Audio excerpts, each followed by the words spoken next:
The United States made an effort to do all in its power to please Emmanuel Macron and his wife when they came to the U.S. on a friendly visit. Since last year, relations between the U.S. and France have deteriorated. During this time, as part of the AUKUS program, Australia bailed on a deal to purchase nuclear submarines from France and chose to purchase them from the United States instead. The latest dispute between France and the U.S. is over President Biden's Inflation Reduction Act, which has enraged governments throughout Europe. The massive climate and new energy legislation, according to European nations, will destroy their industries and create an unfair playing field for American firms. But why do France and other European nations hold the U.S. responsible? What's the U.S.'s agenda as it admits its mistakes? Hello and welcome to Viral Bits. Keep watching to the end of this video as we'll spend the following few minutes searching for all the answers. Europe threatened Washington with a trade war on retribution, and Joe Biden appeared to give in to European pressure as France's Macron visited the U.S. This time, French President Emmanuel Macron visited the United States as a representative of the European Union. Since his arrival on Wednesday, Macron has made it abundantly clear how unhappy France and Europe are with Biden's domestic economic policies. In an interview with ABC News, Macron claimed that Biden's legislation may damage U.S.-European relations and halt foreign investment on both continents. That had the desired effect because on Thursday, Joe Biden made a significant remark alongside French President Emmanuel Macron. Although Biden acknowledged that the $739 billion Inflation Reduction Act has flaws, he insisted that these flaws can be rectified. However, it's simpler said than done. Biden's signature on a piece of legislation cannot be changed without Congress's consent. The House of Representatives is no longer ruled by Democrats.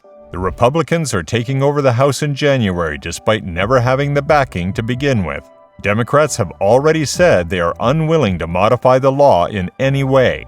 Senator Ron Wyden, a Democrat who chairs the Senate Finance Committee, has stated that he has no plans to bring the act back up for consideration and that Congress values America's partnership with the EU. However, that does not imply undermining one of the distinguishing features of a significant law. So what exactly is the Inflation Reduction Act? Well, the goal of this law is to encourage American companies to use more renewable energy. In reality, incentives worth billions of dollars are being granted to businesses that use renewable energy. In addition, the legislation grants tax breaks and energy advantages to businesses that invest in the USA. Not only that, the Inflation Reduction Act also entices shoppers to purchase domestic goods. In light of everything aforementioned, European companies are significantly underrepresented in the U.S. and other countries. Additionally, European countries worry that the measure may push European industries into the United States, and therefore out of Europe. So it comes as no surprise that Europe has recently started a vicious campaign against the U.S. The U.S. has been charged by the European nations with war profiteering for providing natural gas to the bloc at inflated prices.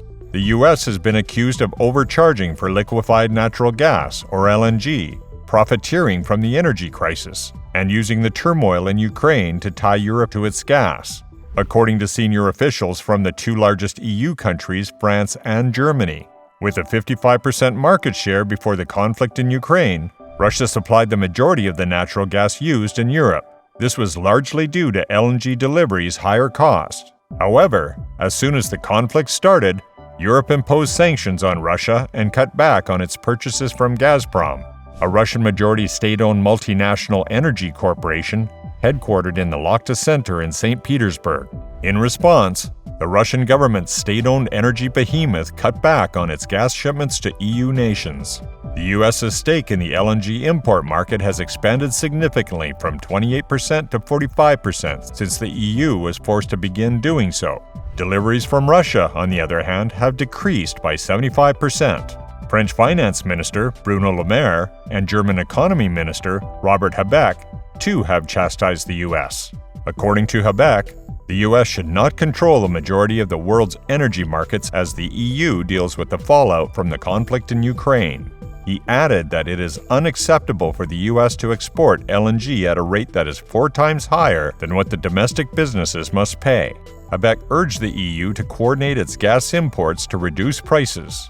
The transatlantic alliance is currently under great strain, and if nations on either side of the Atlantic start to clash, it will have a domino effect on the Western effort to support Ukraine. So, Joe Biden needs to take action quickly and cool things down in Europe. While the Republicans control one chamber of Congress and prominent Democrats imply that the bill won't be changed, he is reversing course on critical portions of his signature piece of legislation. All these indicate that the U.S. is indirectly to blame for the energy crisis in Europe. The expense of Europe's energy crisis will increase, and the entire world will be affected. Americans have largely been shielded from the serious and occasionally fatal energy crisis that is affecting nations all over the world. According to the Dutch TTF market, natural gas prices reached $3,100 per 1,000 cubic meters in the middle of August. Many power plants cannot afford to run for an extended period at this cost. Energy costs are collectively 8 times higher than the 5-year norm. Average households find it difficult to afford the cost of heating and electricity, and governments are also having trouble keeping up. 8.5 million homes in the UK would experience energy poverty this winter, up from the current 4.5 million. Rolling blackouts, with 2 hours off for every 6 hours, are already a problem in Kosovo. Since 2021, Gazprom has gradually reduced the amount of gas it sells to Europe. Over 40% of Europe's demands for gas, 46% for coal, and 27% for oil are met by imports from Russia. The current fear is that Gazprom would fully stop supplying gas to Europe as retaliation for the sanctions put in place as a result of Putin's invasion on Ukraine. Putin's reliance on the European energy markets, which have brought in more than $120 billion in revenue over the past 10 years, was not enough to prevent him from taking such severe action. Putin appears willing to forego the economic prosperity of his nation to spite Europe. Many experts believe that a total halt to Russian gas deliveries to Europe is a likely possibility. Gazprom has been making up justifications since March 2022 to gradually shut off the energy taps. In 2021, Russia started depleting the gas reserves in Germany while reducing its output. Additionally, Russia's energy giant Gazprom cut off gas supplies to Latvia from July 21st to August 10th because of an alleged violation of rules for gas withdrawal. To a certain extent, Gazprom is now burning off natural gas instead of sending it to Europe. Since July, the daily volume of gas exported through the Power of Siberia pipeline has increased by a record-breaking 300% over the amount Russia is contractually committed to providing.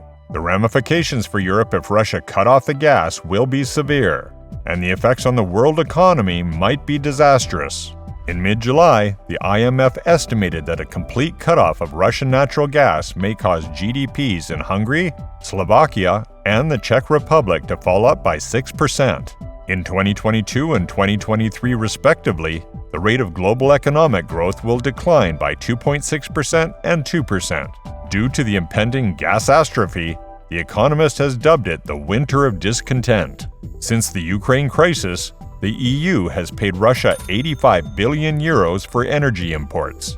To replace Russian fuel, numerous renewable energy initiatives have been announced. For biomass, these initiatives need at least 6 months, and for nuclear, up to 10 years. Russia's diesel exports to Europe have surged by 22%. By the end of 2022, the European Commission hopes to cut its reliance on Russian natural gas imports by 100 billion cubic meters. By March 2023, Europe as a whole wants to cut gas use by 15%. It is extremely conceivable that individual European nations will need to implement the rationing plans. But if the whole strategy is expected to succeed, Europe will likely be energy secure by the winter of 2023. This winter, however, is going to be much harsher. What do you think about this? Will the Europe energy crisis be solved anytime soon? Please tell us in the comments section below. If you like this video, please give it a thumbs up. To get more amazing viral content like this, hurry up and subscribe to our channel, and turn on the notifications bell so you can stay up to date with all our future activities. We'll see you in our next video. Until then, peace.